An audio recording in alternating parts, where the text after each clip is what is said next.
Jesus veio ao mundo para salvar pecadores.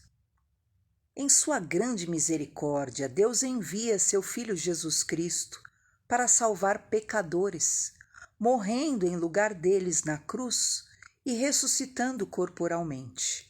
Fiel é a palavra e digna de toda aceitação que Cristo Jesus veio ao mundo para salvar os pecadores, disse Paulo a Timóteo, capítulo 1, versículo 15.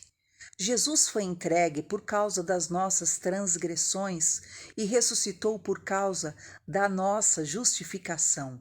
Paulo disse em Romanos 4, 25. Em contraste com a notícia terrível de que caímos sob a condenação do nosso Criador e de que ele é obrigado pelo seu próprio caráter justo a preservar o valor da sua glória, derramando a ira eterna sobre o nosso pecado, temos as maravilhosas novas do Evangelho. Essa é uma verdade que ninguém jamais poderá aprender da natureza.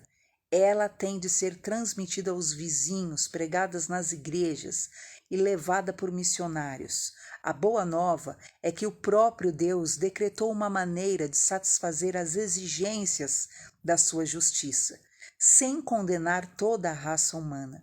O inferno é uma maneira de acertar as contas com os pecadores e fazer prevalecer a justiça de Deus. Há, porém, outra maneira. A sabedoria de Deus determinou uma maneira de o amor de Deus livrar-nos da ira de Deus sem comprometer a justiça divina. De que se trata essa sabedoria? Da morte do Filho de Deus pelos pecadores. Pregamos a Cristo crucificado, escândalo para os judeus, loucura para os gentios, mas para os que foram chamados, tanto judeus como gregos, pregamos a Cristo, poder de Deus e sabedoria de Deus, disse Paulo em Coríntios 1, 23, 24. A morte de Cristo é a sabedoria de Deus, pelo qual o amor de Deus salva pecadores da ira divina, sem deixar de preservar e mostrar a justiça de Deus. Romanos 3, 25, 26. Talvez sejam os versículos mais importantes da Bíblia.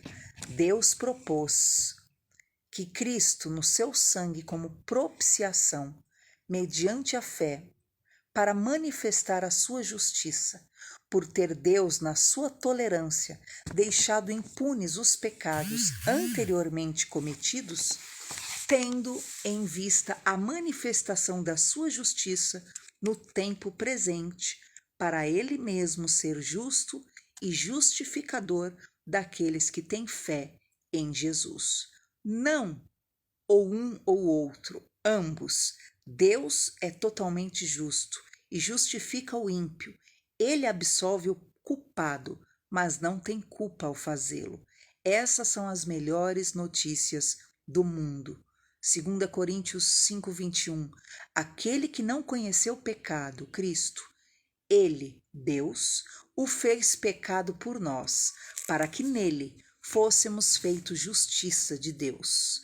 Romanos 8,3 diz: enviando o seu próprio Filho em semelhança de carne pecaminosa e no tocante ao pecado, condenou Deus na carne o pecado.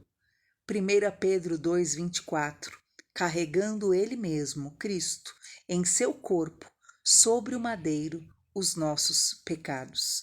1 Pedro 3,18 Cristo morreu uma única vez pelos pecados, o justo pelos injustos, para conduzir-vos a Deus. Se fomos unidos com ele na semelhança da sua morte, certamente o seremos também na semelhança da sua ressurreição. Romanos 6,5.